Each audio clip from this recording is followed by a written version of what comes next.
KDB.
Beats Planet.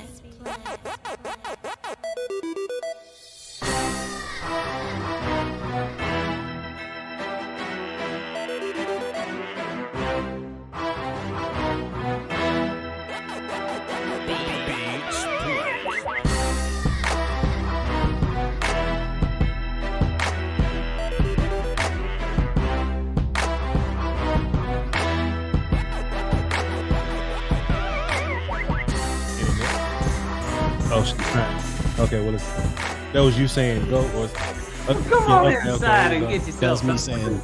There we go. All right, man. Hey. All right, Will. Still, we're gonna run this show till about 4 o'clock. 4 o'clock. Yeah, we're gonna do it till about 4 o'clock. I love it. Something like today, man. You know, we gotta do. We gotta do what we gotta do. You know what I'm talking about? We're gonna give the people all this fantastic content. Will, still, you know what we doing, man. Listen, you ain't get a chance to be here, Will, still, but I gotta fuss at you, man. I gotta chastise you publicly a little bit. You move with your uncle and auntie and Bel Air finger wave you a little bit, man. You are not allowed to miss shows, boy. Okay. Marv dropped a daggone bang on us yesterday, man. And you sent me the link. I sent you the link, man, and it's funny. You know, normally we'll see people, you know, kind of tired of the phones a little bit, but boy, I went to the comments yesterday and they all about Marv, saying Marv, segment. He's not getting his own segment, but God, no. but boy, goodness, it was a fun one yesterday. A little bit of housekeeping. Some like, first of all, I appreciate y'all for being here. Shake my hand, fist bump, all that good stuff. A little bit of housekeeping. I don't know what we doing with the show tomorrow.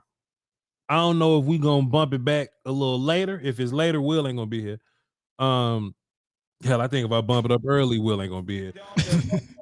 You know what I mean? Better let me know ahead of time. I'll let you know. Yeah. That might just be a show that you know, that I do on my own, that I it can't be early because I got Doja tomorrow. So it's most likely going to be a show that we do later on in the day. So that's not going to be a 3 p.m. Central thing. That'll just be, I'm just going to pop up and just, you know, do that show for y'all because y'all need y'all show. Or we might just cancel the fucking show. We might just cancel and just not do it and go on break. But tell them what you got going on. Oh, where's you saving it? I wasn't saving. All right, so Bleacher Report reached out to Voch, and I don't even know the details of it. This is something that kind of came together last minute. The shit's happening tomorrow. I don't know how live streams are handled. I don't know if it's going to be on the Bleacher Report YouTube channel. I don't know if it's going to be on the app. But they was like, Voch, can you come through for about 30 minutes and just talk Cowboys on Bleacher Report? And I was like, fine. I'll come on y'all platform and I will talk about and Will, it's so funny, right? Because back in the day, I was like, Lordy, Bleacher Report, oh my God, please, I'd be happy to come do it. And now I'm like, how much y'all paying? I mean, yeah.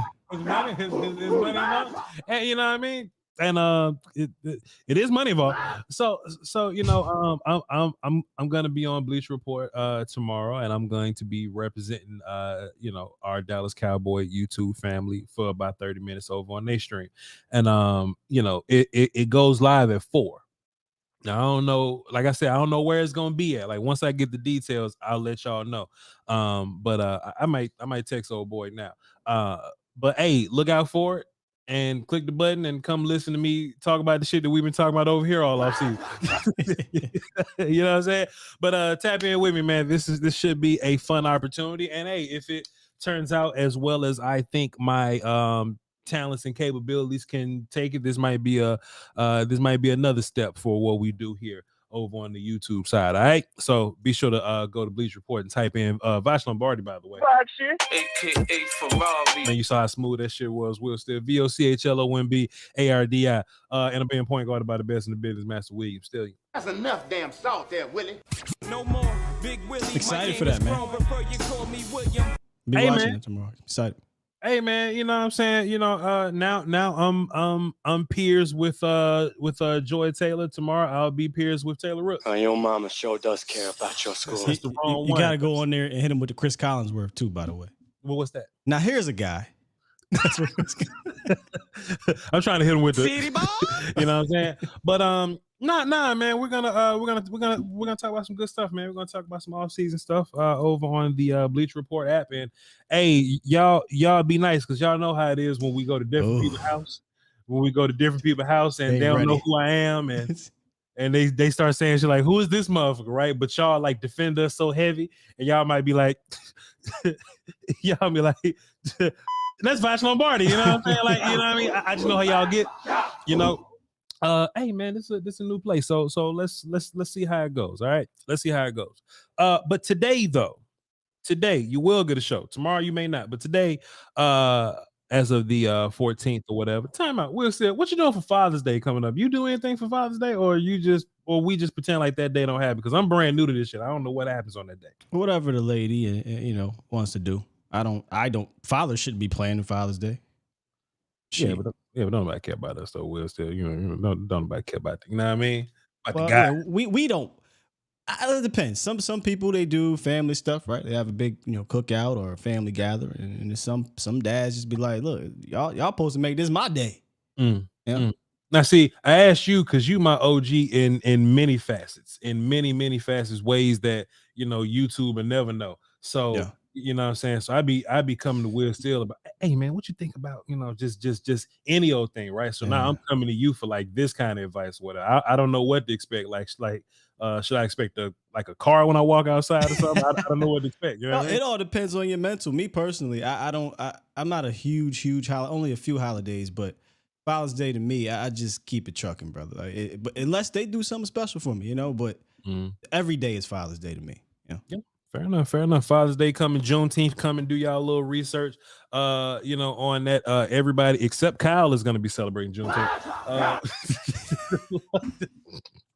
I can't get canceled right before I go to Bleacher Report. All right, here we go. Let's get into it, man. Will, I've been wanting to get into this, into these clips for a minute now. I've been wanting to be here for a while now. I've been saving it for weeks, but due to the nature of the Cowboys news cycle and things like that, things keep getting in the way, and it's important. This particular set of sound clip, well, it's only one sound clip. It's Mike McCarthy talking about being play caller, getting back in the groove of being play caller, right? It's a 4-minute clip. So in real life, that's like 4 clips, but we're gonna break it down thoroughly what he's saying. And I think he said a bunch of great things here. I don't think I've ever asked you this, Will, still, but if I have, I'm gonna ask you again because we dying for content and we go on vacation tomorrow. Have I asked you what you think about Mike McCarthy as a play caller in general? Right? Like, do you think he's gonna be rusty? Do you think he's gonna pick back up and be in that groove that he was in Green Bay? Do you think it's gonna be some growing pains on the job for Mike McCarthy? Because the difference for a lot of this shit is that we're in this window where we ain't really like trying to build shit. Like, we're in a window where we're trying to win right now. And Mike McCarthy, calling plays from a guy who last year he didn't even know the language. So Mike McCarthy's learning the language he admitted this shit. He's learning the language of plays right now. Like, Dak knows more language than Mike McCarthy right now. So Mike's catching up. Do you think it's gonna be too long of a period of getting acclimated, right? Getting back used to play calling. He lied on the job application. He told us that too. Mike McCarthy has been incredibly transparent these past offseasons. He lied on his application, said, I've been studying the shit out of modern football. And somebody else asked him, and he looked at us and said, nah, man, I lied, bro. I ain't been. He said he watched every snap for every player, and he said, nah, I'm lying. I didn't do that. Yeah. I just wanted to get the job, bro. So, Will, do you think it's going to be a period of acclimation for Mike McCarthy getting directly into the driver's seat play calling wise, or do you think he going to get to like Oxnard and be like, all right, I'm just going to get this shit to Brian? That's multiple questions. Hell no. Okay, go ahead. Mike McCarthy's calling plays. Mm-hmm. I think we got Mike fucked up. He been calling plays since like 1995, dog. Like, yeah. He been calling plays for 30 years. It ain't something he forget how to do. So learning the language, maybe, but he's been around it for 4 years. So I think that's a bit hyperbole. He knows the language. It's just about making sure that, Dak is comfortable within the play calling and the ways they want to call the plays. But I don't foresee Mike going through any type of period of play calling. But maybe a period of, which plays work with what unit, what plays work best with what player. That's going to happen. I mean, that'll happen with a seasoned play caller because those first 4 weeks, in my opinion, are going to be kind of trial and error.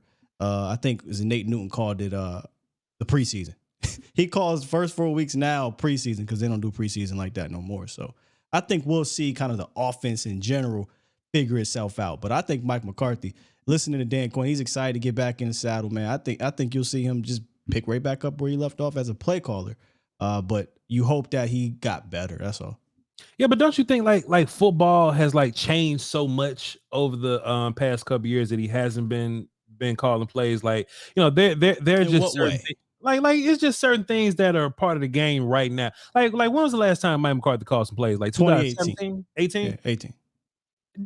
Do you think offense has like changed just a little bit to where it's like just small little like oh, this was a penalty when I was doing it, but like rub routing has changed a little bit over the past 3 years or so like that. You don't think he got a catch up period to get going? Because he wasn't away from the game for 5 years. He left the game for 1. Remember, he sat out 2019 and came right back.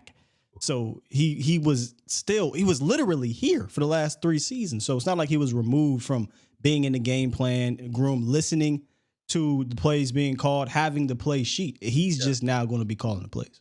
Yeah, but that boy was getting massages and shit when this was going on. I feel I look, and maybe I do have Mike messed up, right? But I just know that we're in this business of the best of the best of the best. Can he, if we had to play, I know like Houston Texans, but like if he had to go against a seasoned defense coordinator, right? I was about to say Ryans, but he would the Texans, but if we had to go against a seasoned defense day one, can Mike McCarthy win that fight against that dude? That's really what I'm ultimately concerned about. Now, if we know anything, we know that number 4 can overcome a lot of play caller shit. I know that. And I know if anything, Schottenheimer has been very recent in this thing. So if anything, Schottenheimer and him aren't that far off. The last time he called plays was 2020. So, yeah. So I mean, what's really the difference there? In fact, Schottenheimer is further removed from actually being in the game plan than Mike McCarthy. McCarthy has been, like I said, with Dallas the last 3 years in that game plan room with the headset on. Schottenheimer has been the, what do you call it? The analyst guy. He's been in the background. He's not their game day doing anything. So I'm just saying, man, I don't think it's that big of a deal. I think it's more about finding out what works for your team than him actually getting in the groove of calling plays, because he's been calling plays for 3 decades or whatever, close to 3 decades. And some of this system is going to be tailored to what he did, like West Coast stuff. So, that West Coast stuff is in his head like this. You know what I mean? Yeah. And, that's a fair point by you, right? Fair point. And I'm not necessarily disagreeing with you. There is a part of me that feels like Schottenheimer being close to the numbers and analytics is a little more than Mike is more beneficial in this case than Mike McCarthy. Because Mike McCarthy is a delegator, or at least he was a delegator at some point. Sure. He's the head coach and he's over it, but he's really like, hey, Kellen, do your thing, right? Dan, do your thing. Let me ask you this, Will Steele. Chat box here, chat box there. I haven't asked you this. This character that just came from the Colts, that's in charge of all the numbers and nerd shit. Yeah, we had a guy like that. They just swapped him out. Right. So I don't know nothing about that. I just watch film. I can't watch film on the analytic dudes. Do you because you better than me with all this, do you have a take on this guy? Like, who is this dude? Who is, you don't know shit about him neither? I mean, what I read, like everybody else has read, he's respected around the nation, the football world, analytics guy. Every team has an analytics guy. Dallas had an analytics guy that they had for like a decade or something like that. And then they moved on, and now they got a new analytics guy. That's pretty much it, really. All I've been hearing is that he's one of the best motherfuckers in the world at this, and you know what I mean, it just has something to do with situational stuff and things of that nature. I don't know nothing about. I wish we knew his name so we could say the motherfucker's name. Something Parks. Again, if you go look at like people that are in the know of this dude, they give him high remarks, but I'm not gonna fake the funk. Like, I've been following the Colts analytics department over the last decade. I know nothing about him other than what people have said, that they think this is a good hire. Yeah. And if he's gonna be a guy that's going to, hey, yo, Mike, in this situation, in this and this, you need to be doing shit like, then cool. If he's going to be the guy doing that, I don't even want to say worry, man. I don't even want to say I'm worried. I just think about this, right? Dan Quinn has been here 3 years doing his thing, stacking success on top of success, right? I don't have a worry about year 4 Dan Quinn. And I know Mike is a dude, right? But Mike hasn't been on the bike like that. And there is a clip of him saying that it's like riding the bike, and he's done this before. Yeah. I'm just worried about, like, if we had to play a game, if the Cowboys were 2 different teams, right? Please use your imagination, y'all. If Mike McCarthy had to line up against Dan Quinn today, I feel like Dan Quinn kick his ass badly, just because Dan Quinn, they both could be equal here, but Dan Quinn's been doing this consistently for the last 4 years, and Mike has been telling Kellen to just do your thing. You feel me? In a way, I mean, are you worried? What are you worried about from a play calling standpoint? Because is it you don't think he's going to be able to put together a good game plan? You don't think you forget how to call the plays? Like, what is it that concerns you? I don't think that's going to be a problem. I don't think putting together, because look, at the end of the day, he's one of the best in the world at doing this, right? And I don't want people to get lost in doing. Anybody that's in the NFL is the best in the world doing this at some point. But what I'm saying is, there's a thing that makes Schottenheimer just a little bit better than everybody else. There's a thing that makes Sean Payton just a little bit better than everybody else. I ain't saying Mike got to be top 5 better than all these characters, right? But what's his edge that keeps him competitive with other offensive play callers in this league? That's what I'm curious about. Not worried about, but just curious about that part, Will. That's it. Yeah, I mean, new team, first time calling plays. I guess we'll find out what that'll be on this team in particular. But just from a pure play calling standpoint, I have no worries about Mike McCarthy. My curiosity would be, how is he going to put these guys in the best position to succeed? Because we didn't see that with Kellen Moore. It was more of a system that had to fit. I want to know if he can actually use some of these, what we called them the other day. I forget the word we used, but some of these explosive players, and do we have an identity, things like that. But from an actual play calling standpoint, when you've been doing this since, I think he was in Pittsburgh doing it, in college. Yeah. I don't think he's going to forget it, because he took a year off from the league. He's hearing the play calls in his ear. He's in the game planning room. He's on the practice field. He's in there at games. I don't think that's going to be an issue. I'm actually excited for it, man. Yeah. Actually, I am too, though, because I do lean into this less is more mentality, right? And if Mike gets to do it how he wants to do it, and he got dudes in that room that have done it like he wants it to be done, like Solari, Kavk, and all these guys, then there's some, I believe that, like an offense with some kind of continuity and that's done directly the way that it wants. Like if everybody's on the same page, I think you get points for that. You know what I'm saying? So we'll see what happens, man. I ain't necessarily worried about it. I just don't know exactly what we're getting. I think the conversation you're bringing up is fair. Like you're saying he was removed from calling plays. Does that make you a little skeptical about it picking up right away? Mm-hmm. Like I think that's a fair question. I just think from a play calling standpoint, he'll be fine. But I do think there's going to be a period of figuring this thing out with the team because that's just natural, bro. Like even with Kellen came back, he has to figure out, okay, new team, new players, different year. How do we get these guys going? Yeah. I just want to see Dan Quinn kick his ass real fast in practice. Oh, I can't wait. Dan said the competitive juices are flowing. He said those two, they're going to be going out of that practice. I can't wait. They not, because Dan going to be beating the shit out of Mike. It ain't going to be no goddamn competition. Anyway, this year, them boys got players. Last year, they didn't. Yeah, that's fair. That's fair. And if anything, right? If anything, I believe in 4. Well, shit, right? Bro. Yeah, I believed in 4 last year. The defense was whooping his ass at practice. Fair enough. Fair enough. I ain't got shit to say. All right, let's get to these clips, man. We got Mike McCarthy. This is one long ass 4-minute clip. 4 minutes? Okay. Yeah, that shit 4 minutes. So I don't know if I should play the whole thing and come back. I'll pause it if there's something worthy. Yeah. Let's run it then. This is Mike McCarthy talking about play call. The combine, you told him we asked you calling plays or like riding a bike. You said, "Hey, we'll find out." What have you found out since the OTAs have started about just getting back in the rhythm of doing it? I know game's different than practice, but what have you found out about it? The biggest thing that I'm experiencing is, and it's important, because you have people that you've worked with in that realm before that do understand how because the play caller in the templates that you establish for game plan, everybody's a little different. That's it. I mean, that's something right there. Honestly, being familiar. I know what you said about everybody aligning with each other.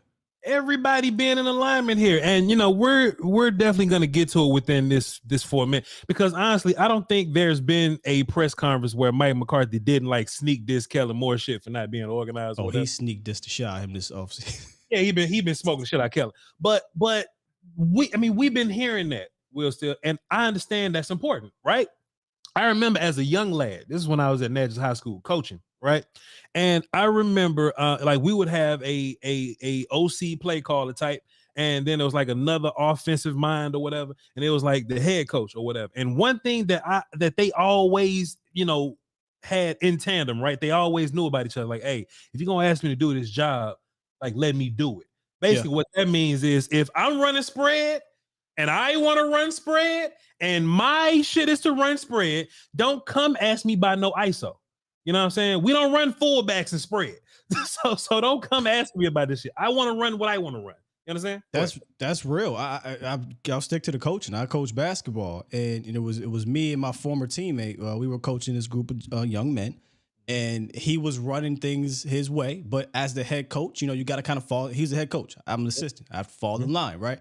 But you got players coming to me.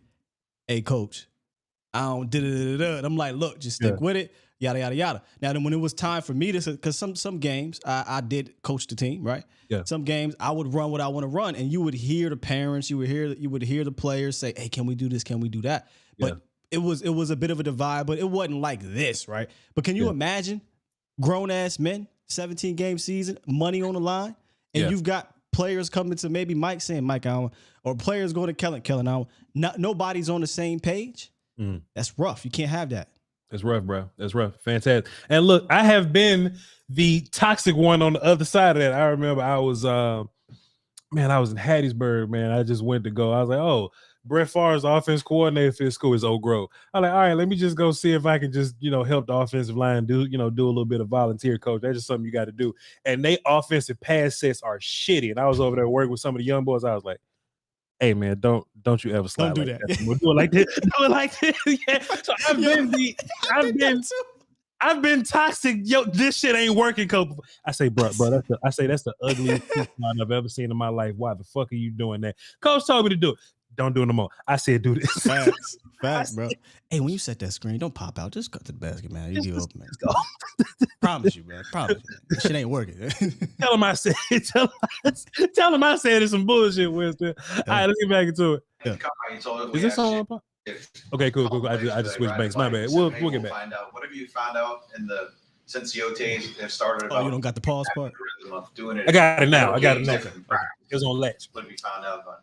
The biggest thing that I'm experiencing is, and it's important, because you have people that you've worked with in that realm before that do understand how you, as a play caller in the templates that you establish for game plan. Everybody's a little different, so that's where we're really need to focus on here to probably the next couple of weeks and obviously through training camp, because we've spent so much time scrubbing down the offense, getting it the way we want it, and scrubbing down the offense. Mm-hmm. Dusty ass Kellen putting all this filth on my offense. Let me scrub that shit off this goddamn offense, boy. Come on, Mike. And this offensive staff has put in unbelievable hours in this. It's really like a first year approach for us, and so that's taken up a lot of our time. So listen, right? It's almost like a first year approach. Yep. And man, so if Mike is going to take that and go, hey, this offensive coaching room, we need to do more work than anybody because we playing catch up.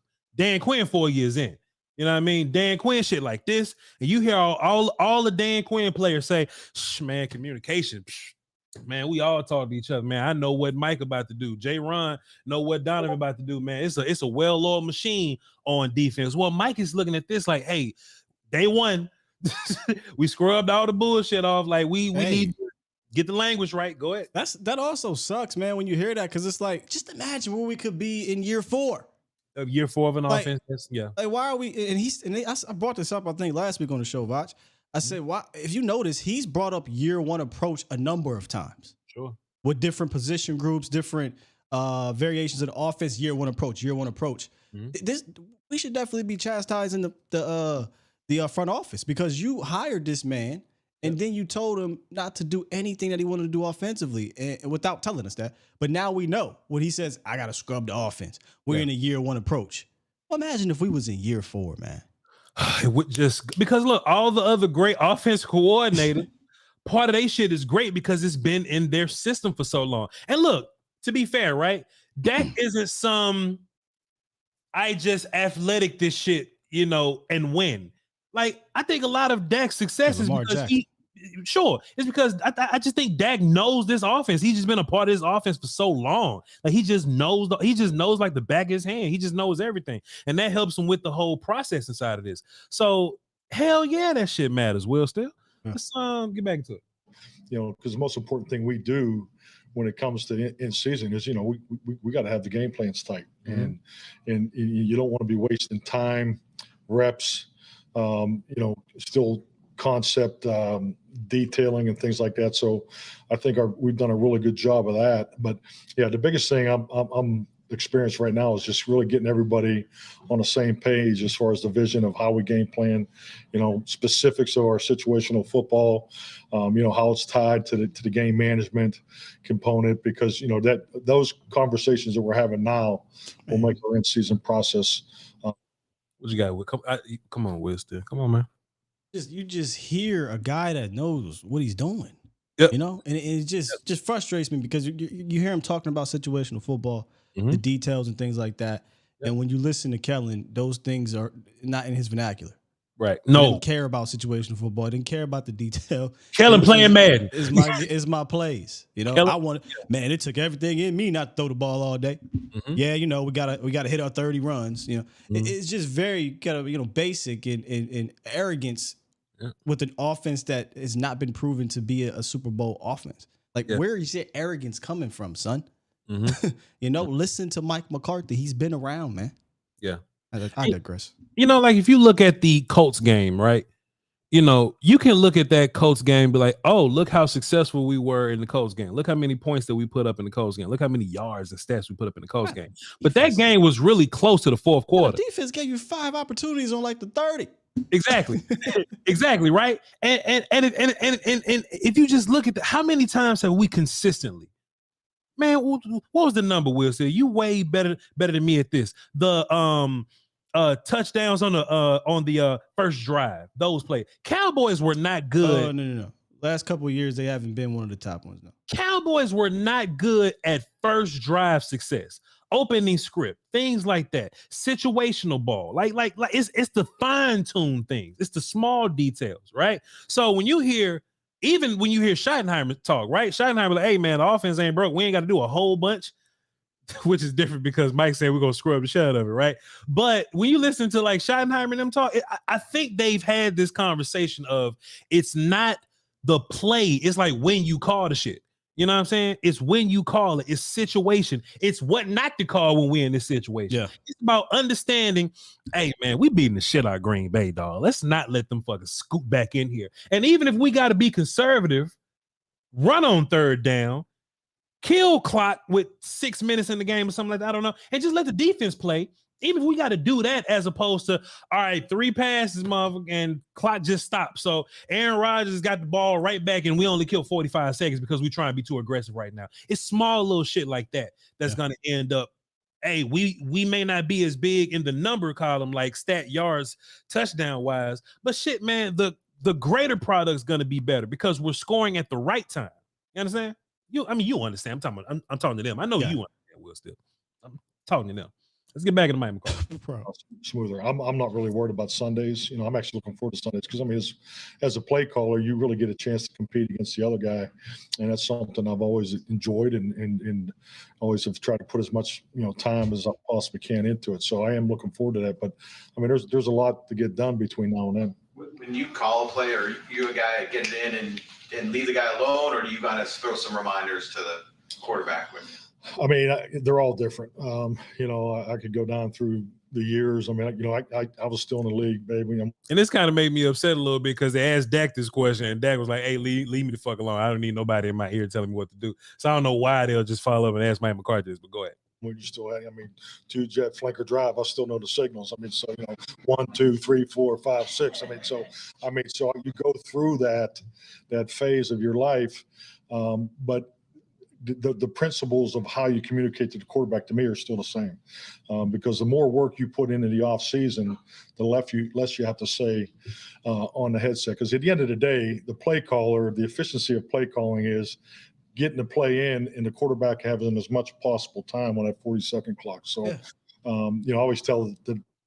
Go ahead, Will. Still, you had something on that? Oh, I agree. Yeah, I just agree. That's all. Yeah.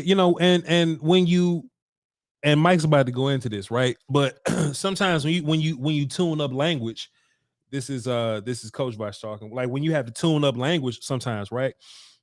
If you can make, like, let's just say a 10-word play or something, right? If you can make a 10-word play, a 5-word play, then you have more chances and opportunities to do stuff on the field. Let me just tell you a story. Back in the day when Voch was playing center.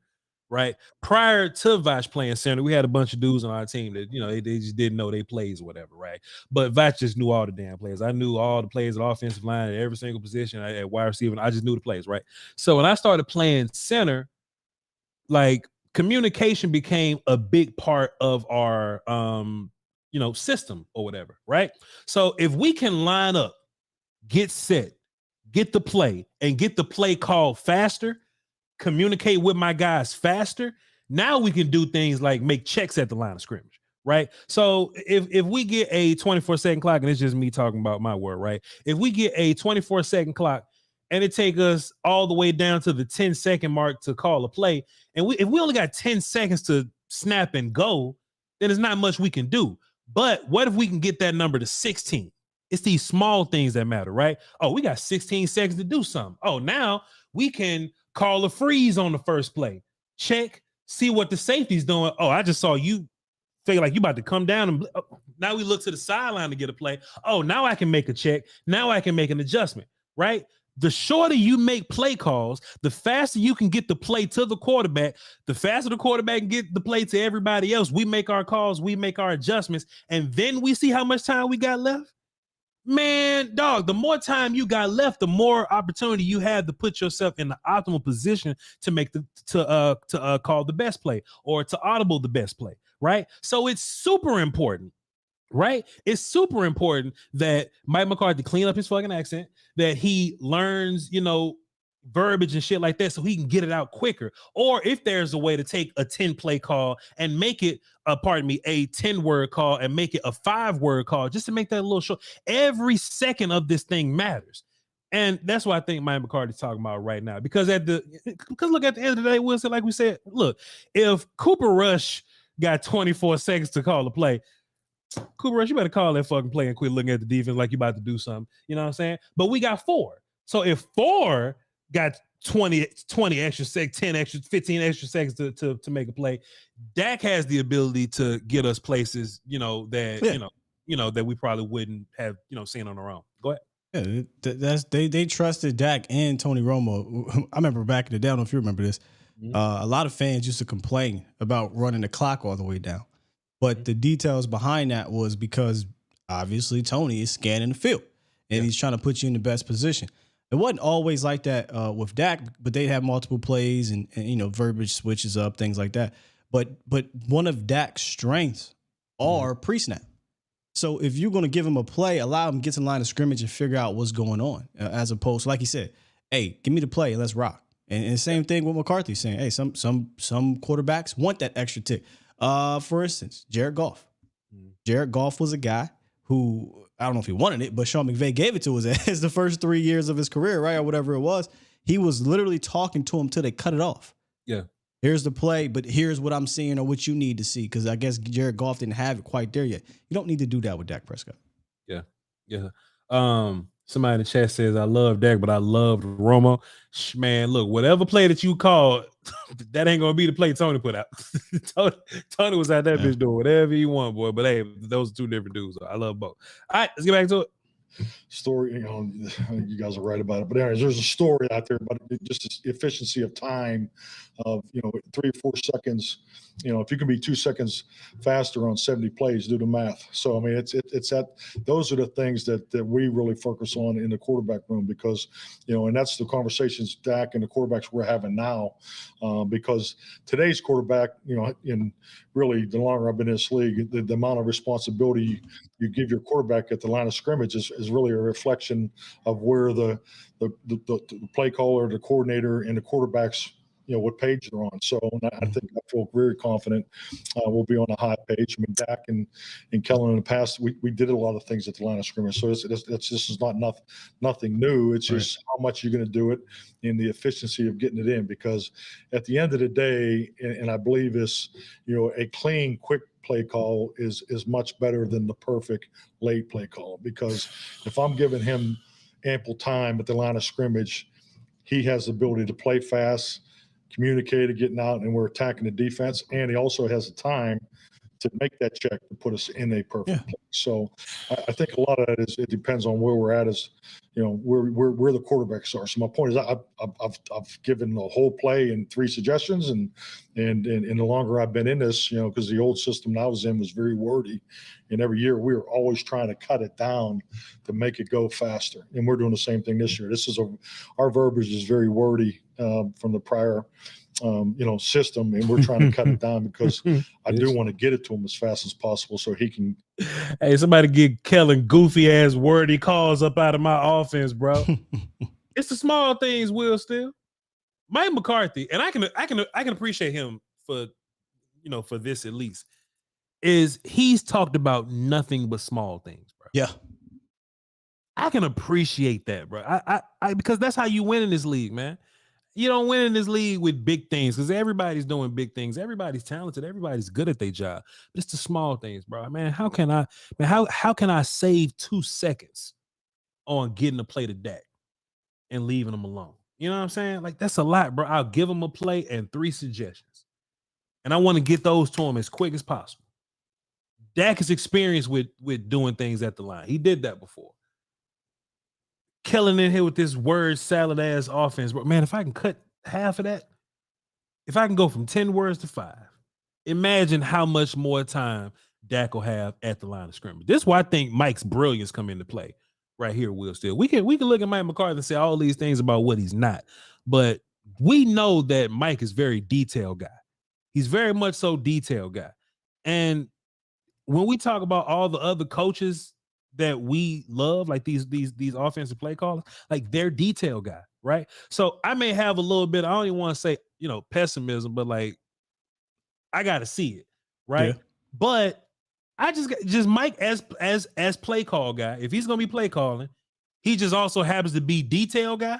I can at least be confident that, hey man, he's a sucker for the details. Kellen was not a sucker for the details, so I can at least have some confidence in that. Man, I'm looking at 2018 because that's the last time he called plays, right? Yeah. 2018? Yeah. Last time Mike McCarthy called plays. And I'm just looking at the roster real quick. The Cowboys a little better, huh, Will? I mean, Devontae Adams was still there, obviously. Randall Cobb was still there, but he didn't play much. He only played 6 games or something like that during that season. MVS wasn't who he was. He was still figuring it out. Jimmy Graham was old, but he came on the scene. Yeah. Aaron Jones was young, but he had 700 yards that year. Jamal Williams. I'd argue if people are going to look back at 2018 and judge Mike McCarthy on that, I'd be cautious. Yeah. I'd be cautious because this ain't that roster. This roster way better in my opinion. Yeah. That's fair. Plus we got Dan Quinn and the boys. You know what I'm saying? I mean, defensively, yeah. If you want to go there, yeah, hell yeah. This motherfucker rap for that. So yeah, not only is Mike McCarthy calling plays, but he might be calling them shits a little more comfortably than he was, But let's finish off this clip and get into the phones. Get going and have as much time on that 40-second clock as possible. But that was a long answer. Nailed it. All right, let's get into the phone. Sam, he was finished real quick, didn't he? All right, let's get into this shit. Let's do it. Let's see who's on the horn. Hello. Let's see who on the horn. The conference has been locked. I didn't know it was going to end right there. I know either. That was wrong with the answer. Done. I thought he at least had 20 seconds more. But all right, let's go. I got to get some music with Joe Sandberg, man. I got. What's your name, man? You called us. What's your name, Joe? Who is this?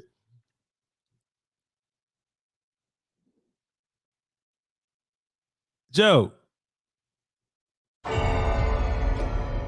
Shit, Joe gone. Damn, Joe. Damn. We ain't gonna hit him with it unless you want to. Nah, we ain't. Okay, yeah. But we can't. Yeah.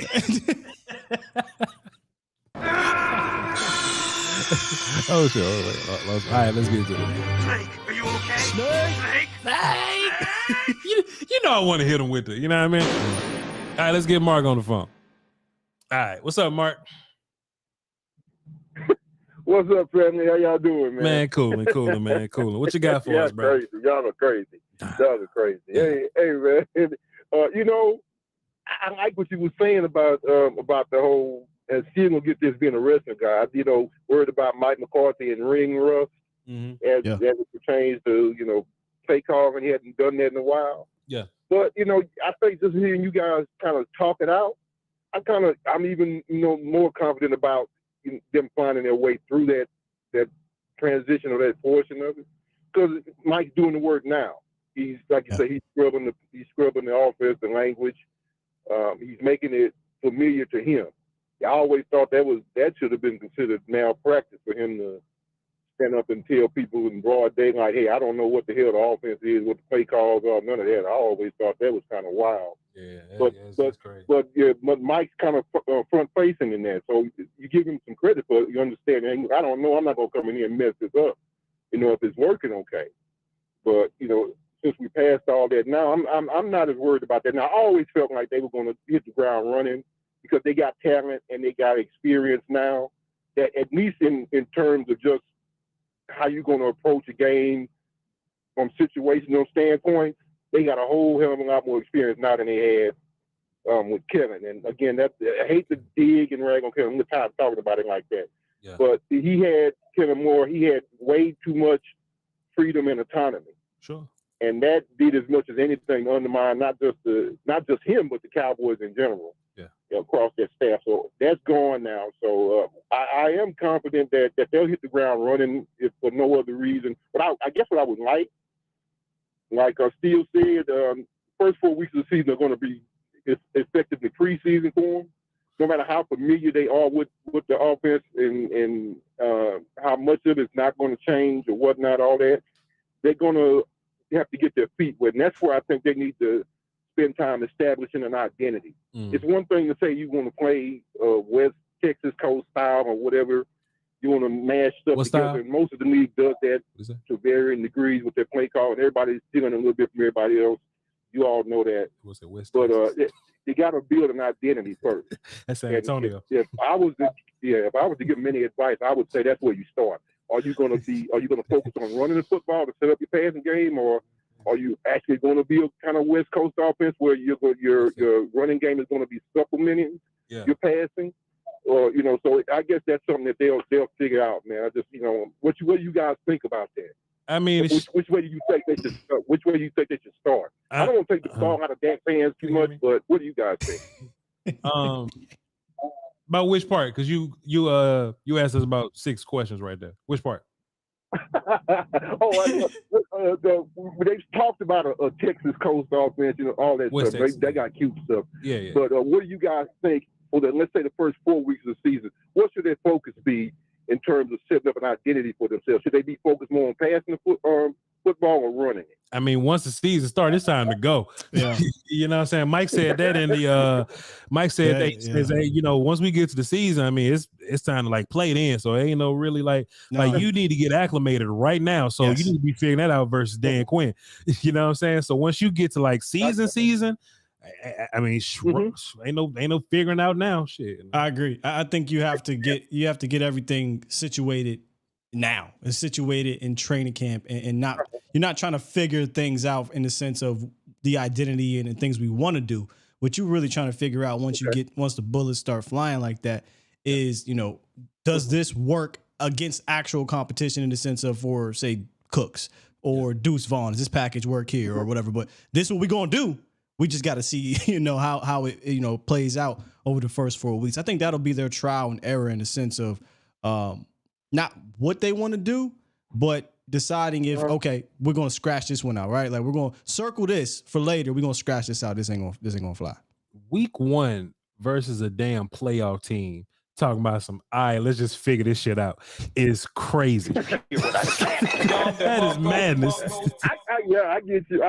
Again, I kind of forget that this, in a lot of ways, is a veteran team in the offense, at least in terms of certain guys, certain players on the team. It's kind of, they've been together for a while, even if they're going to be doing things a little bit different. So I guess I'm tempering my expectations a little bit too low. Even though I expect them to hit the ground running, I'm kind of expecting stuff to look a lot different than it may actually look, once they get started, once the pads come on and stuff. So, but again, as all this relates to Mike McCarthy, he's going to be fine. He's going to have some ring rust, I guess, and he'll probably knock most of it off, like you guys say, in the preseason.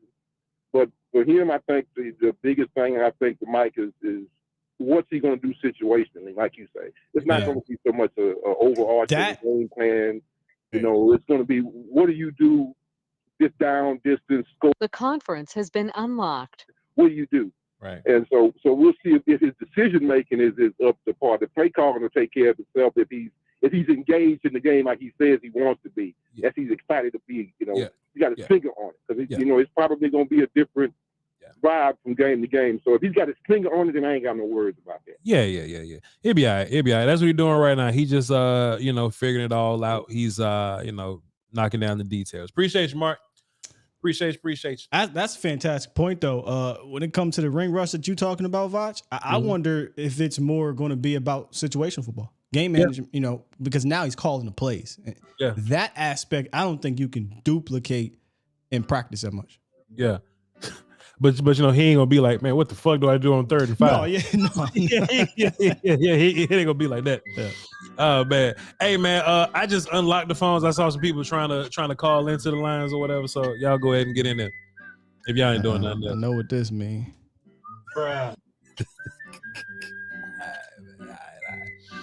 All right, let's lock the phones now The because conference has been locked. y'all sure jump in quick, boy. Y'all sure jump in quick. Let's get it in. Let's get it in. What up, Mark? What up, guys? How you doing? Man, this music never get old, man. What you got for us today, brother? Marv. Man, Hey, checking out y'all, listen, you know. Marv. Will got something to say to you, man. Will got something to ask you. No, I just want to know what type of mood you in today, Marv. You all right today? Oh, I'm good, Okay. man. I just had to get that ran off yesterday. All right. Everybody was cracking up. Kevin Durant did what? So I had to get that ran out of him. Oh, Gotcha. that ran out. I got you. I got you. Okay. Marv. Go ahead. What you got for us today? Oh, man, just ready for this camp. Can't wait. You know what I'm saying? I want to see who's going to be the prime guy. And like you say, let's play the people. And let's give our running backs a chance to perform. You know, I think that little guy Deuce going to show off, though. I just got a good feeling. Who is that? Little Deuce. What's his number? 42. Oh yeah. We'll see what he do. Hey, honestly though, like, Marv, what do you think the running back room? How you think that plays out? You know, whether it be like not Tony, of course, because Tony's first, but like Rico and I don't know none of their number, Marv. So shit. Rico, Malik, Ronald Jones, Deuce, and Lipke. How you think all that plays out? I think Malik gonna do good. Who? He did good when he got a chance. And when y'all heard that show that they was playing with the guys, they was trying to act like Malik was a head case. No. Okay. Malik wanted to play, man. He know he could have helped in that playoff game. That might make him a head case though, Marv. Shit. And I don't blame him. I mean, but that's the reason why he a head case though, Marv. Shit. 23, 32, 34. If I know I can play and I can help the team, and you lost the game, so you listen to the dumb video, Keem Raheem, and that's why the halfback coach is gone. Marv, when you start cussing, man? Everybody y'all know they got fired. It was pitiful. That's why they got rid of him. Marv, and I'm glad. Marv, when you start cussing, man? Who not curse? I didn't curse. You definitely cussed yesterday. Yesterday he. But you ain't just cussed. No He said, "Y'all mother need to come to in camp." Mother. Can you hear a curse is like, okay, go ahead. I want Voch to have an accident. That's a curse. That ain't no cuss word. Such thing as cursing. That ain't no made up. That ain't no cuss word. I see what Marv's saying. I see what he's saying. Kiss my butt, all that. That's not no curse. It's just words. But a curse is if I hope something bad on somebody. That's a curse. Ain't nothing what happened to that. Y'all gotta come to He my. talking about voodoo. Yeah. That old. Yeah. Yeah, because with my Israelite class, we know that ain't no curse word. So when people say that, that's nothing. Class like school. Yeah. Class like school.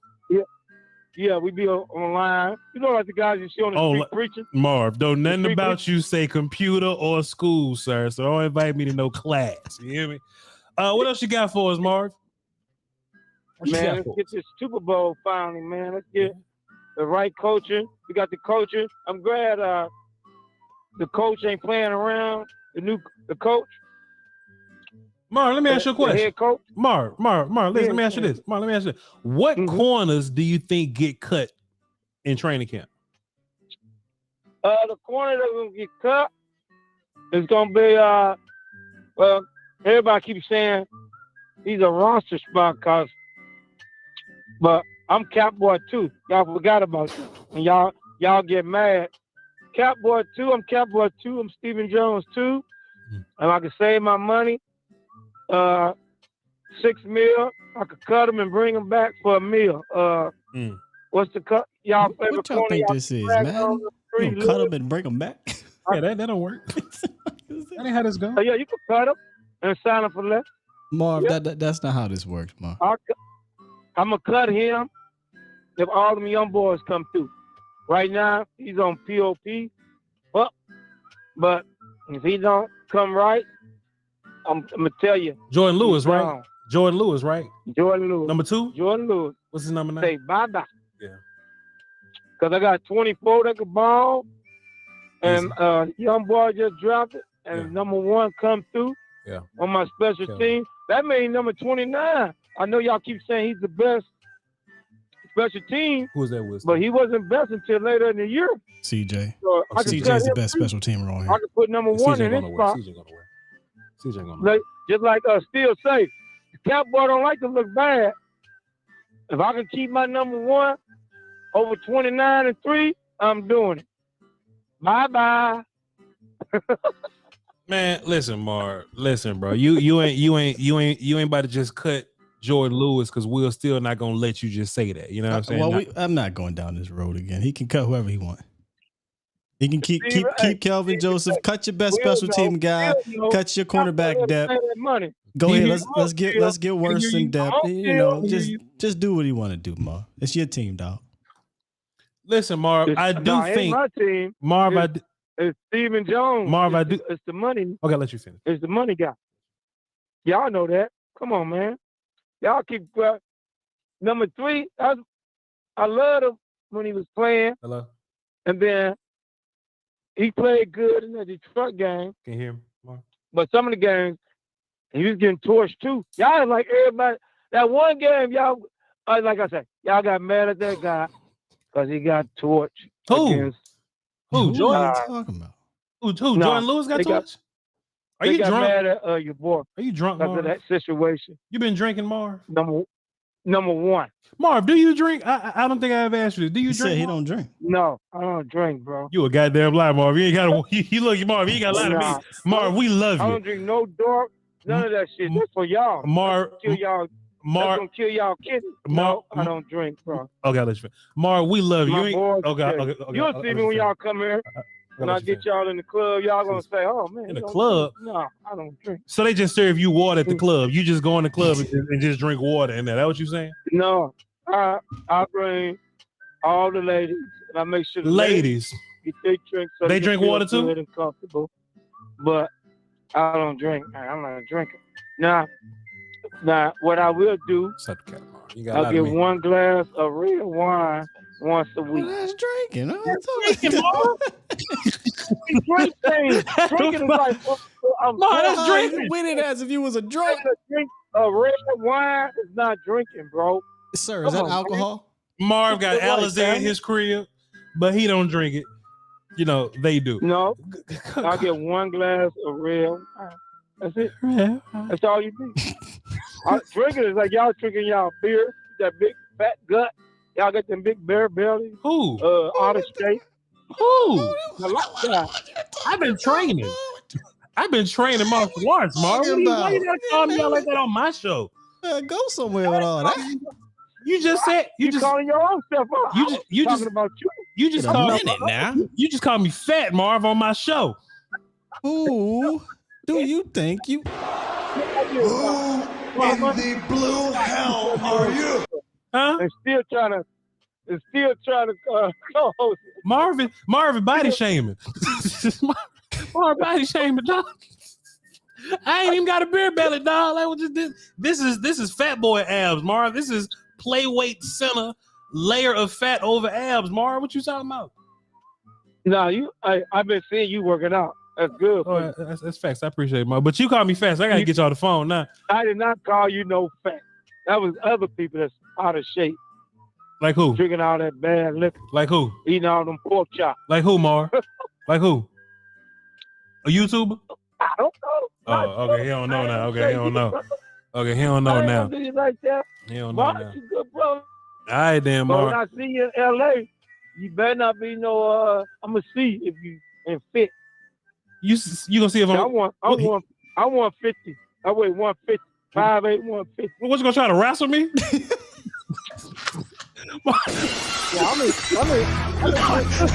this shit up. Hold on. Marv trying to whoop me. What you say, Marv? What you gonna do? Man, I don't fight brothers, man. Marv, you love your brother. Time out, Marv.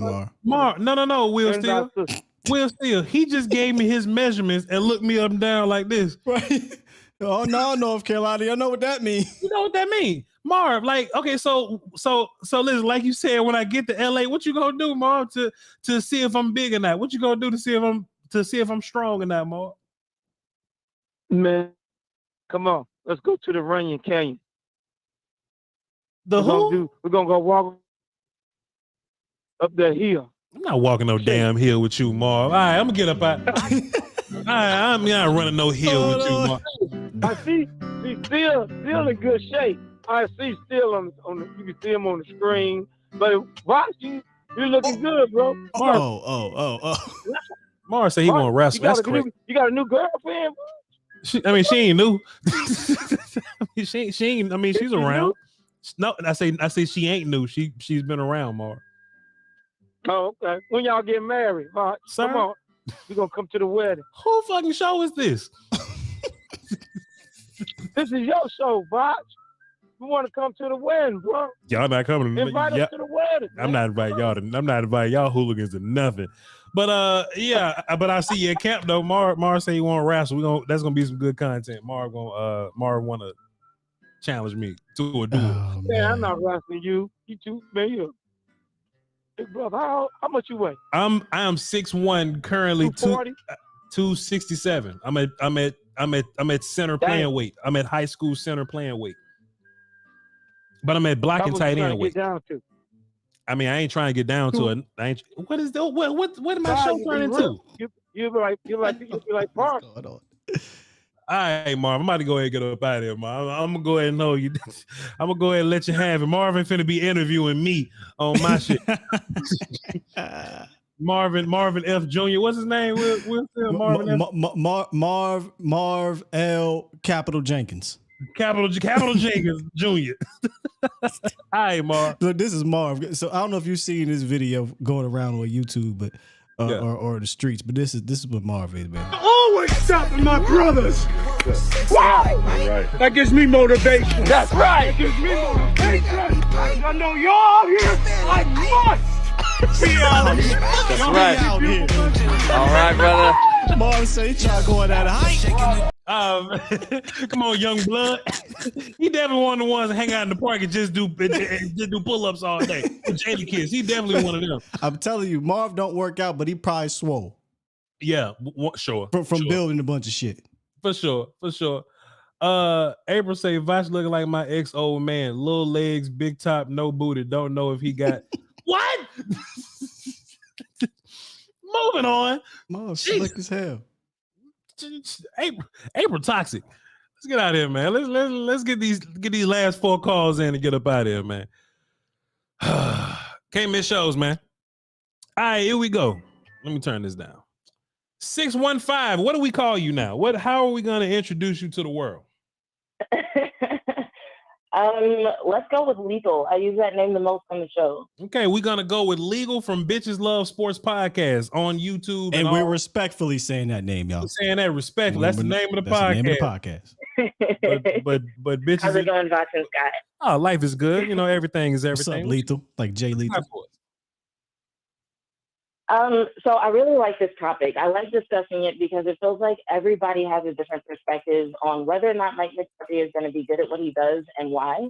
Mm-hmm. But like my 2 cents, well, it's not even 2 cents, so I hope I don't go too long here. But like even before it turned out that he was going to be the play caller this year, like I started looking into like what happened with him in Green Bay, right? Mm-hmm. And if you look at it, it just seems like nobody really has a lot to say besides, okay, him and Aaron Rodgers weren't getting along well. Mm-hmm. And then they had a rough season, which a lot of people attribute to them not getting along well. And then he was fired. And so after that happened, and a little bit in the midst of it, you know, there were some people who had a few things to say negatively, but a lot of it from the articles that I read do seem to stem back to them not getting along. And so the reason why I question that is this. It's a little bit of a thought experiment. It's a fun thought experiment to do with Dak, but you could do this with any quarterback. Jalen Hurts, Patrick Mahomes, whoever. But just imagine you have a quarterback who's leading a team, right? That team loses in the division round of the playoffs. And when you find out about their offseason routine, you find out they spent most of it ignoring the leadership of the organization and doing psychedelics. They come back, that same team goes 8-9, and then this quarterback's response to that is, I'm once again going to ignore the leadership of the organization, go on a darkness retreat and do psychedelics. Like, I feel like that quarterback, especially if it was Dak, would be like attacked in the media, right? And so to me, not saying that that's the reason why Green Bay wasn't performing when Mike McCarthy was there, but to me, it just showed me a little bit of how lenient the media is when it comes to Aaron Rodgers. So when it came for them to take sides in Aaron Rodgers versus Mike McCarthy situation, I'm kind of like, okay, we've seen how they handle other situations regarding Aaron Rodgers. I don't think it's that much far out of the realm of possibilities that they might have taken a side back then. And that was before we even know as much about Aaron Rodgers, what he does in the offseason, how he is with the leadership of the organization, the complaints his teammates had about him, so on and so forth. So, because of that, I'm willing to give Mike McCarthy a little bit of leeway and think, okay, maybe he does have a little bit more skills than what he was given credit for upon his departure. Sure. And then the thing that makes me excited about him with the Cowboys is just the emphasis on understanding the fact that he really wants Dak to take the reins and have control. The fact that he seems to want all players to be involved. He said something, not in the interview that y'all have been referenced today, but in the one he did the day before. And it's about 18 minutes in if you want to look into it. He literally says, this is the first time in years we're going to be able to play how we want to play. Yeah. So it's like, what does that tell you? Yeah. And riff at. Will Steele, you had a point. Go ahead. Damn. It slipped my mind. I'm sorry because I read Landlord from Wakanda's comment. I'm sorry. Continue on, Lethal. Go ahead. Aaron Rodgers on drugs or something like that. You was about to say something. Yeah. So I agree. I agree that he needs to get more credit. People forget he actually helped groom Aaron Rodgers when he came in. He wasn't ready. Aaron Rodgers had to bench for like 3.5 years. Yeah. So yeah. Go ahead, Lethal. My bad. Yeah, but so between him saying that, this is the first time in years that they're playing how they want to play it, like, I think they kind of glossed over that statement when he said that, because I know if I would have been in that room as a reporter, I would have raised my head and been like, okay, go back a few seconds. What do you mean? But I kind of feel like that's significant for you to say that in public and say it so casually. That means that, this isn't something that just happened. This is something that's been on your mind, because you said it like it was natural. So the fact that apparently now they're playing how they want to play. And then on top of that, he's emphasizing understanding. He's emphasizing saving time at the line of scrimmage. He's letting Dak take the reins to the point where even despite his accent, he's like, hey, you feel like this should be pronounced differently. You pronounce it differently. And so I really like seeing Dak being empowered. I like seeing the difference that it's made even in his interviews. Like you can see a little bit of change in his attitude. You hear players talking about how the offense has edge to it now, which I think it really needs. You hear players talking about how they have a better understanding. They feel more comfortable. They feel more confident. So I think all of that is going to lead to really good things. I haven't heard anything coming out of camp that suggests that there's going to be a backslide or anything negative coming from this. And then we also have to think about the fact that, like, when Mike McCarthy says that they're going to change about 30%, like, how many games in the past 2 seasons did we even lose by more than, like, a possession? Right. How many games did and if you look at those possessions, you could really bring it down to like a couple of handful of plays through the past 2 seasons that could have made the difference between, us winning a division, winning a couple of games, even last year's playoff game. As horribly a lot of us remember that, I think like there are, like, if you look at a handful of plays that could have gone our way instead of the other way, right, the result could have been different, potentially. So I don't think there's a lot to change. I think Schottenheimer's right whenever he says the offense isn't completely broken. We just need to fix a few things. And I think the things that need to be fixed are a few situational things that Mike McCarthy can fix by getting all the players on the same page and creating understanding. Oh man, Will Steele. Listen. Will Steele got so many points. Look, Will Steele has this thing where he just grabs his pen and he want to say something, right? And you hitting so many points, he want to comment on it. He pick up his pen and he want to say something, but no, she's eating right now, I'm so let her go, man. And I can't hear him, so my apologies. No. You good. Nobody can see him but me. Yeah. I'm not really trying to get in there. It's Voch being Voch. You're eating it up. Keep going. You're doing good. But listen. No, to your point though, there doesn't have to be big drastic change. Like we were saying earlier. It's just small things, details, clean up little bitty things. And as long as Dak don't go and do shrooms in the mountains and shit like that, right. we should be on page. We should be on track. But listen, tell the good people where to find you. You know, tell them about your YouTube page. Go ahead, Will. Say you had something. No. One last thing before she go about the point she was making, and I honestly welcome a little bit of confrontation between Mike and Dak, just a little bit, as long as it's healthy, right? Because I don't think we had that with Kellen Moore. So I think at one point Aaron Rodgers just probably was like, "Man, I'm Aaron Rodgers. I don't give a fuck what you're talking about, Mike McCarthy." But I think Dak and Mike, if they could have some type of confrontation that results in positive things, I'll be okay with that. Sure, fair enough. It sounds like McCarthy is welcoming that because there have been a couple of references to, Dak having to make decisions regarding the offense. And so I can't see how that would happen without Mike McCarthy being like, hey, tell me if you want something to be different or tell me if you don't like something that's happening. Yeah. So I think that'll happen in a healthy way. Can I make one comment about the new hire y'all mentioned earlier? Yeah, what's his name? What knows his name? What's his name? His name is John Park, and his official title is the Director of Strategic Football Operations. Okay. And I won't go too deep into it. If y'all want to know more about it, catch my show on Monday. You can find me on Twitter.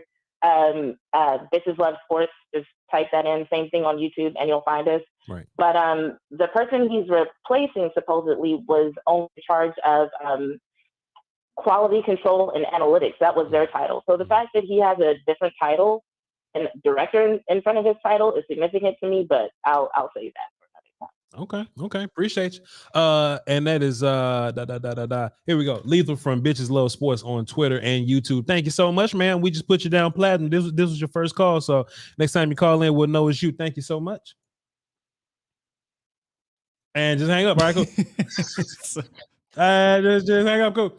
But yeah. Y'all go ahead and give her a follow.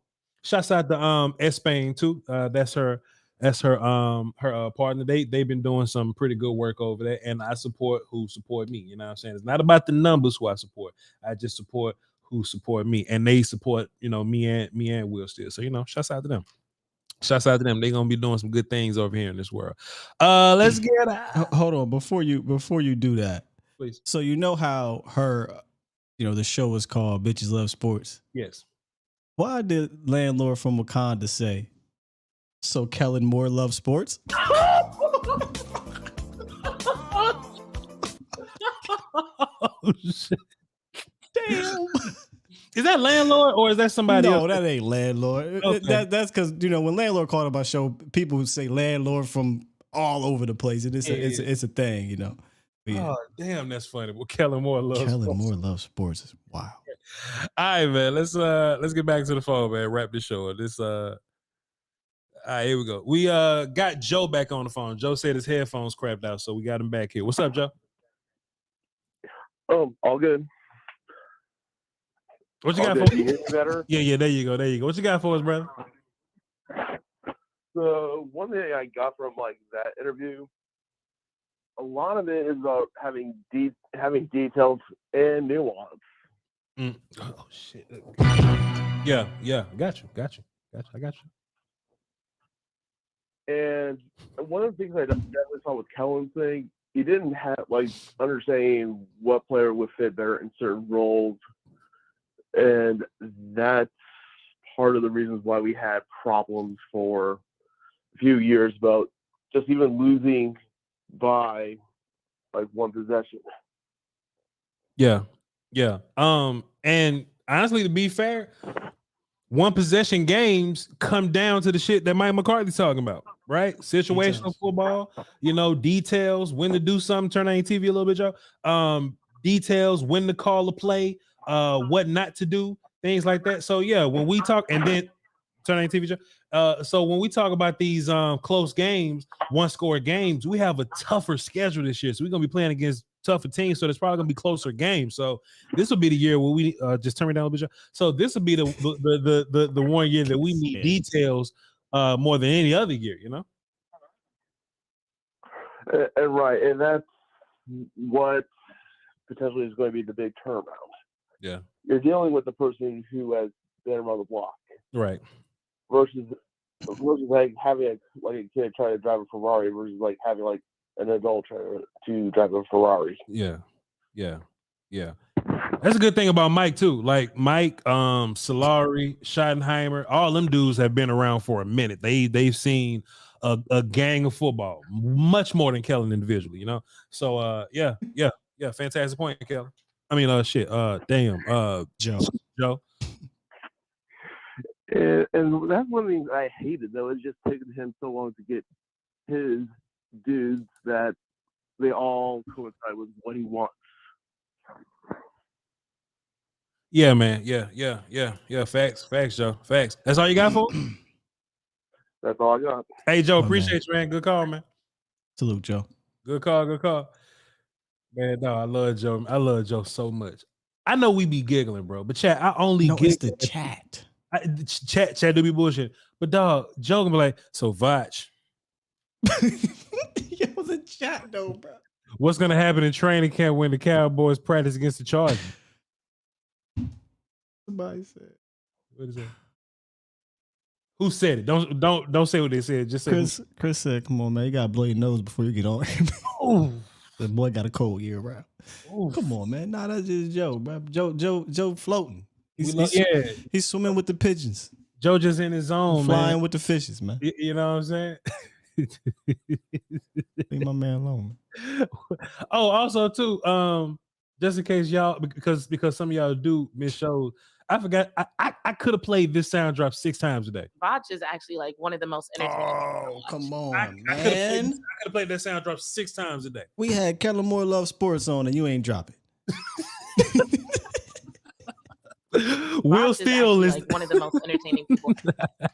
All right, man. Let's go drummer Cam. See what he talking about. What's up, Cam? Hey, man, it's been a while. Yeah, for sure, my guy. What you got for us? Yeah, so I think this topic is super interesting because part of me, while I don't wish it on anybody, but part of me is going to think Herbert is going to have a struggling year this year. I mean, just because Kellen, like last year, his play calling, while it produces yards and stats, it doesn't always equate into wins. And I think that's the biggest difference that we should see is, you know, we had multiple years where Dak was doing great. We see all this intelligence inside Dak, and when we see the nuance of the play calling and all that was going on, for those that were paying attention, we could see the deficiencies in Kellen's play calling, especially in in-game situations. Right, I think the Chargers are going to struggle this year. I really do. I think they're going to have a hard time adopting his style of play calling, especially with these option routes that the wide receivers have to run and all of that. But you know what, Cam? You know what though, Cam? I want to say something too, yeah. Let me just pause you real quick. I think Kellen Moore is gonna fit in perfectly because that's what the fuck they've been doing. Chargers love to beat their head upside the problem. Like the Chargers need details, right? Kellen not gonna solve that problem. Chargers they're gonna have big plays. They're gonna win some games. They're gonna rack up yards. People gonna love Justin Herbert and not hold him to the same standard that they hold Dak. But if anything, that offense needs details. Kellen Moore not gonna bring that to him. Go ahead, Will. I don't think they'll struggle from a statistical standpoint. I think it could be very similar to some of the years we've seen Dak have big statistical years. What I do think might happen though is I think Herbert, his interception total is going to rise. Now they have some veteran guys over there. Excuse me. They have some veteran guys over there that can maybe handle option routes a little bit better. But Herbert has always been an arrogant thrower because he can be with his arm. I remember studying him when we played him a couple years ago, and nothing's really changed. If you go look at some of his risky throws, he'll try to put it in that, you know, I don't want to use that term. He'll try to fit it in that hole, right? Like he'll try to put it there in that window every time. Now I almost said something totally different, but I did it before. And your mama showed us about your school. Go ahead, Joe. Go ahead, man. Go ahead, man. My bad. Go ahead, Wilson. You got it. You got it. Yeah, go. You got it, Wilson. Go ahead. You got it. I'm done, man. No, you got it.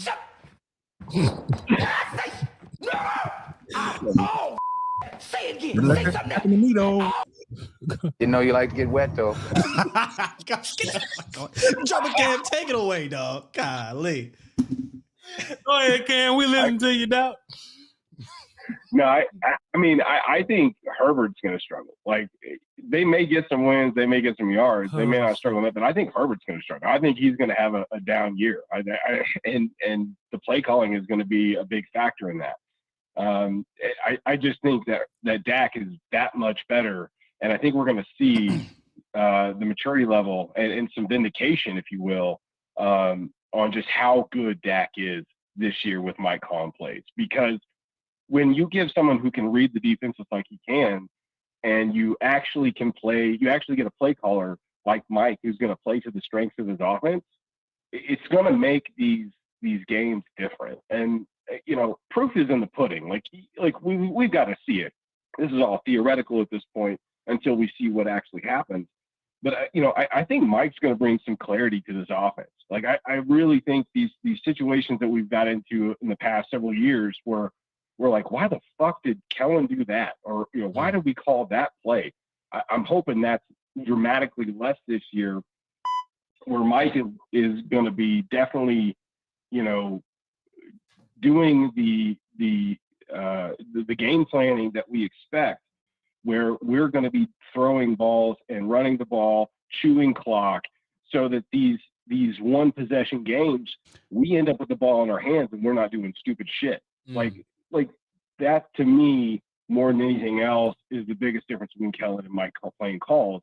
Is we will actually run the ball, we will be efficiently running the ball, but at the same time, Dak's going to be Dak and be able to ball out and do the things that he does and make intelligent play calls at the line, make intelligent adjustments at the line. And I love the fact that Mike has given Dak the reins, more so, give him more control, give him more confidence, even more so at the line, to say, hey, if you see something, make the adjustment. I just think that's going to make all the difference in the world, where we take these stats that don't turn into wins and we actually get the wins on top of Dak just balling out, where it's more of a team effort because this is a team game. And that's, to me, that's the biggest difference. Kellen gets you stats, but it doesn't necessarily translate to wins. Mike will get you stats, but it can translate into wins because the overall game plan is still going to be intact, and he's going to actually make sure that what we're doing is going to make sense when the time comes. Yeah. Hey, man, fantastic call, Drummer Cam. Appreciate you, brother. Take it easy, man. Yes, sir. Yeah, man, it's a lot of... Boy, I hate this chat, man. I hate Will Steele. It's just we have so much fun here, man. Like if y'all watching on demand, y'all got to pull up the live chat function. Yes, 100%. If not, y'all just gonna see us giggling and laughing for no reason, bro. You just gonna see us, for whatever reason. What you was about to say? Slam the hole. What you was about to say? You said something? Slam the hole. No, man. You said something like that. I don't know, my fault. Fit it in the hole. Oh, goddamn, that's the same thing. All right, let's get the last one. Oh, you don't got the pH drop no more. Oh, damn, that'd have been perfect. Yeah. That'd have been perfect right there. That'd have been perfect. I ain't got it. I need to. We need to talk about the. I got you. The thing. I need more drops. All right, let's get this last one in. Daryl from Funky Time. What up, man? Yes, sir. What's up? Coolin', brother. What you got for us? Well, I like the topic, and I think one of the things that's important is that, and y'all kind of touched that on already, is that, you got experience with Mike with skins on the wall versus the baby Jason and the baby Kellen Moore. And it's like you got a veteran, not just a veteran team, but you got the Dallas Cowboys, the most, valuable team in the world, and you get the baby coaches. You should be getting the top coaches in the league. And we went for 10 years plus with baby coaches. And so now I'm looking forward to someone with some skins on the wall and some experience. And I know we had one coach, Bill Parcells, but he didn't stay long. So I'm looking forward to what some experience can bring to the table. And not paying attention to what the media people say out, because they try to make him act like he's stupid and dumb, don't know what he's doing. But his resume speaks for itself. Yeah. The other thing I say is the play design, I think, is going to be better. I think that we'll have some check downs for Dak, and he don't just always have to put the whole team. They say Dak doesn't do it, but we all know that he does. Put the whole team on the shoulder on the plate. Right. It just makes something happen. For sure. So, and I think that the design is going to make it easier for Dak to know where to go, even before the ball is snapped. I watched, March and the other guys talk about I done become a student of the West Coast offense since we heard this about McCarthy. Yeah. And, it seems like it's easier than what we've been dealing with. Right. I don't know what y'all think. Yeah, we like I said, man, we're gonna see this one of them situations where we're not gonna know what's gonna happen till week 1. We're gonna see some things in training camp. Me and Will still are gonna be giving y'all some reports on that. And there's gonna be some things that we see in preseason, but we're really not gonna know till week 1 happens. So man, it's just one of them wait and see type deals. It's just we just had to wait and see. Yep. All right, fellas. I appreciate you, Daryl. Good call. My bad, brother. Good call, man. Good call. Appreciate Salute, Daryl. All right. Yes, sir. Yeah, man. Shit. Wait and see, man. We gotta wait and see. Yep. I wish I had the answers right now.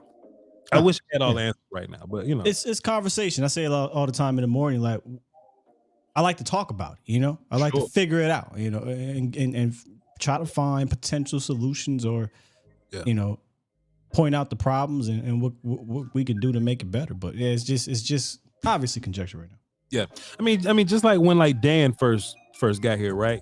We just can't be like, oh well, Dan's just gonna do what he did in Seattle and Atlanta. You know what I mean? He's doing totally different things now. Facts. So I imagine that Mike McCarthy is not gonna do the exact same thing that he did in Green Bay. I mean, we got a different team, but like I say, gotta wait. Whew, what a show, Soups. Yeah. Let me run over Super here. Chat. Let me hit refresh over here. Let me run over here. Hit refresh over here. All right. Yo, Can't Joke was crazy. Can't Joke was crazy. Oh, man. Shouts out of my chat, though. It'd be dope if we can get like a couple privileged people to see. Just see what's really going on back here. But like when I say King Element, it's quite literally like 2, 3 people type situation. King Element, L, Toxic Tom, like just a handful of people, you know what I'm saying? But it can't be everybody. Can't be everybody. Okoye, you know what I mean? Okoye, come in and see what's going on. All right. On the volume side, Sir Lawrence McKinney. Down a little bit. Sir Lawrence McKinney dropped a 5 and says, can we start calling D? That was yesterday. Guillotine 06 dropped 5 and says, the improvement I'd like to see is in the off-script scramble drill. Is that something you can actually practice and improve in training camp? Yes. Dak Prescott had a clip. Somebody else had a clip too, but I know for sure it was Dak. And Dak talked about practicing, when that's the thing. Yeah, it's 100% a thing, So when we see guys standing around while Dak is scrambling, they wrong. You know what I mean? But yeah. They 100% practice that. Schultz was good at that. Schultz was so good at just finding space, finding just an open zone, figuring the leverage out from him and the nearest defender, and just getting open. So 100%. I'm not mistaken. I think Dak talked about that, right? Like in the sense of this offense will allow me to be able to create more on the move. And if you were, you know what? Now think about it. Under Linehan, and I bet you this is probably statistically proven. I felt like he had more plays on the move than under Kellen. Now obviously he's made plays under Kellen, but I think he says something. Well, he didn't say it, but he kind of leaned into that. The way the offense was designed, it was kind of tough to do the scramble stuff. Yeah, fair enough. I'm sure that there's going to be a lot more success on broken plays this year. Yeah. And also too, with just having that level of success on broken plays, that'll add to your total number of chunk plays or big plays. I think Cowboys rank at the bottom in terms of plays that were longer than 30 yards or something like that. That has a lot to do with the lack of your yak guys. It has a lot to do with the lack of speed guys. We got Brandon Cooks now. Tony's gonna be a full-time dude and all that, so that'll help all that. Guillotine 06 dropped another 5 and said, Marv gonna do you like Otis did, buddy, on Martin. He gonna break you down, boy. I really thought he wasn't like not like threatening me, but you know how like old dudes just want to go wrestling the grass. You know what I mean? Just to kind of try you out a little bit.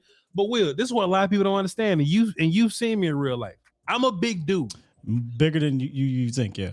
The camera made me look a little sloppier than what I really am, and I hate that. That's why I'm really trying to like tone out. But I'm still solid big dude. And Marv talking about, man, look, Voch, man, I'm 5'9", 150, Voch. Marv, it's not enough. Marv, respectfully, 5'9", 150 is not enough. We'll hold my. What you just talking about? Oh, that was on Twitch. I ain't gonna bring the Twitch conversation, but that was dope. You brought up the what was it? Black Panther. Your boys in the back with the. Oh yeah. Fire. Yeah, that's fire. Shouts out to Will Still for being around. Y'all tune in Twitch.tv. Let me hit refresh one more time.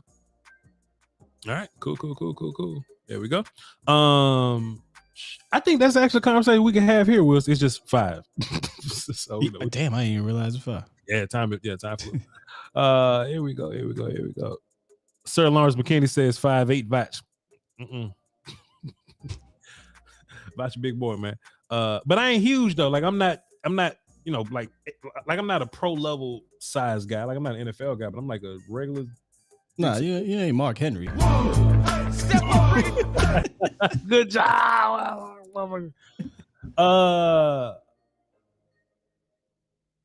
Marv related to Reginald Cofield dropped a dude says Marv related to why did it say today's date? That was yesterday. Okay. Same thing on the other side. All is well dropped a dude and says Marv sound like Uncle Luke Campbell. I don't hear it. But shit, you dropped a deuce super chat, so yeah, you do. Jimmy O dropped a 5 and says, I know it's a little early, but I'm gonna call Deuce double Deuce aka I know it's a little early, but I'm gonna call Von double Deuce. Okay, you're gonna call Deuce.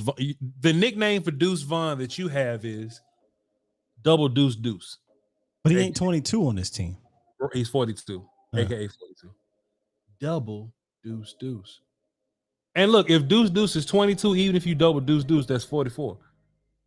Yeah, that's what I was thinking too. Like, well, even if you add it, that's 44. But I'm gonna let you think of it. Danny Savage in the chat says, Hoover Deuce. That's actually a gang. Anytime he do something, I'm just going to hit with the South Central. Yeah. Deuce. Yeah. Deuce. Appreciate you. And let me hit refresh. Oh, and Jimmy O also said, hold on, wait. He also says, secondly, McCarthy is going to be fine. This offense is going to be legit. Appreciate you, Jimmy. All right. Here we go. Let's get Marcus Harrison here. Marcus B says, camera stay line. Foot's is tall as shit, but he look little on camera. I don't think he look little on camera. Foot's tall as he's just tall in real life and on quote camera. unquote skinny, but he's 6'2". That's crazy. I didn't realize he was 6'2" till he said. He looks 6'4". He looks 6'4" in real life. Foot's is tall. And man. He a hooper. I think his camera just like from here up, but he just got a lot of chest. You know what I'm saying? Like that's probably what it is. But what's a tall boy? Marcus Harrison here today. I know I saw him earlier. Let me see, was that? Yeah, he dropped it in there. There you go. There you go. There we go.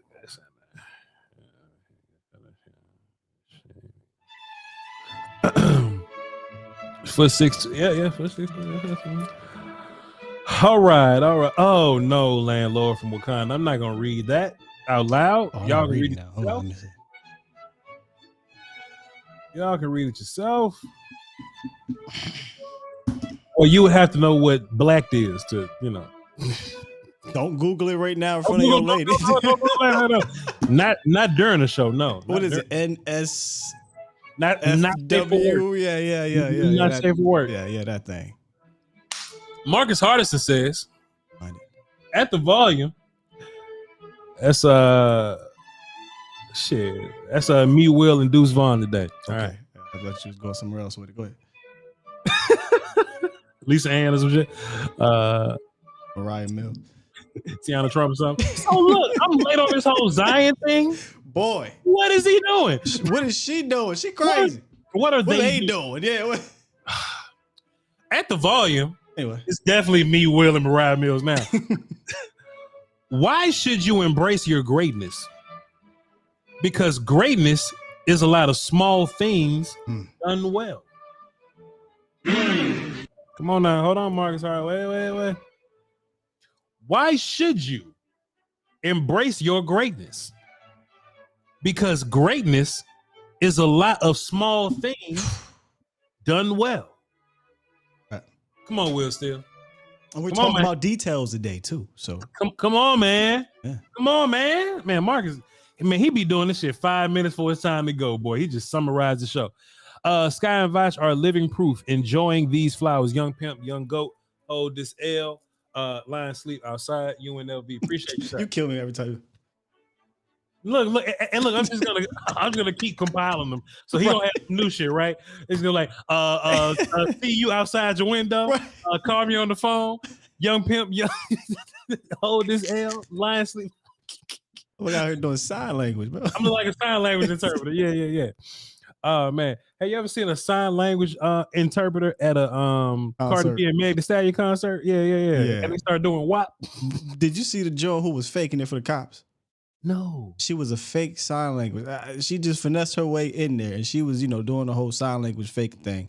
And it was the sign language community that called her out like, you ain't saying nothing. But she was in there doing the whole, all the stuff. Yeah. And I'll find a video for you another day, but maybe you can react to it on Twitch. But my God, it was like, what are you doing, man? She was just up there doing the hands. She was just up there doing the thing. Wasn't saying nothing. And boy, I keep like in Rush Hour 2. Like in Rush Hour 2 when he had the microphone like, so now that Joaquin, Mark, Fungal. Stop. Right now. What'd I say? Right now, Gracie. Fungal. Right now. That's what she was doing, bro. She was doing Fungal right now. Why the police is up there? Serious conversation, too. Yeah, we caught the serial murderer.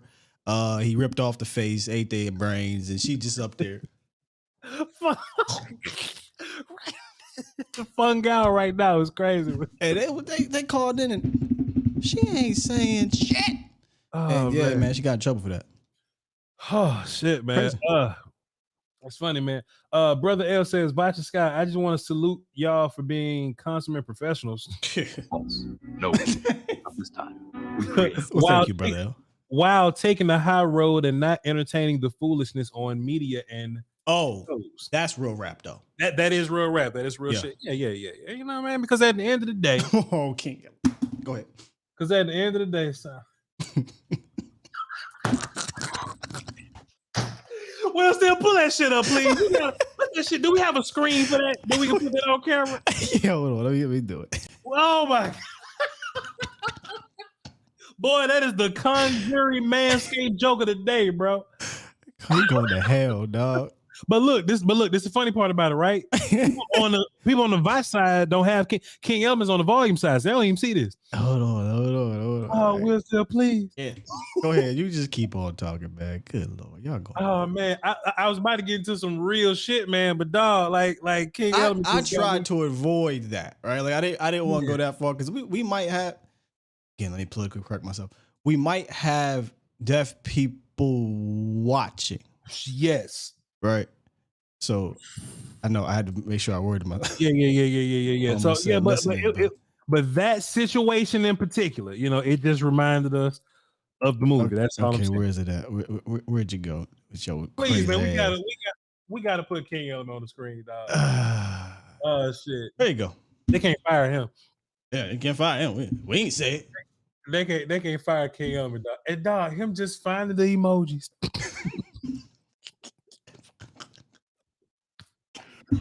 Hold on. The mad face I did.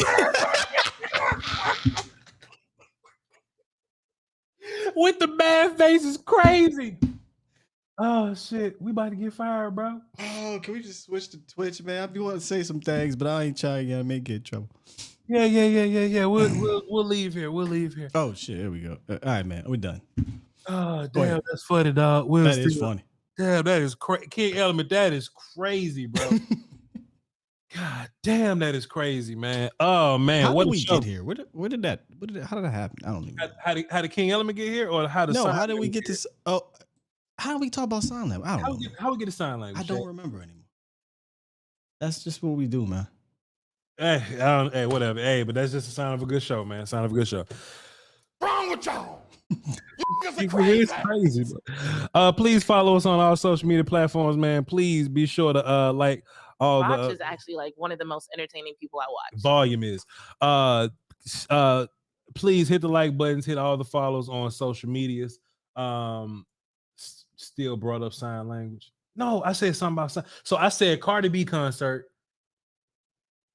Oh, you was doing sign language for the sleep at night thing. Sleep at night. That's how what we you was. did. Yeah, All right, cool. Okay.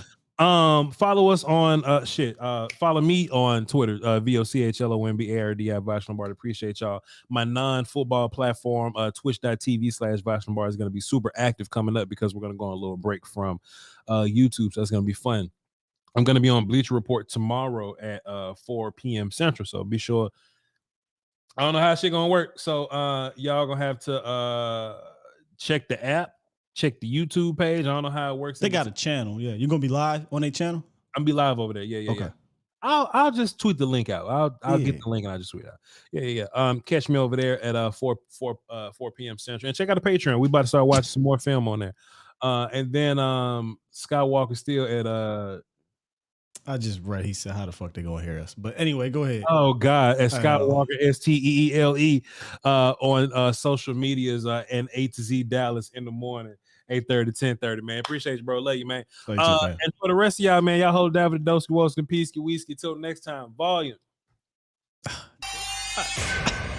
I'll be wanting to say so many things, but I was about to say how you say peace. I'm still navigating this whole, being a public figure. It's too young to get canceled, dog. Like we got kids.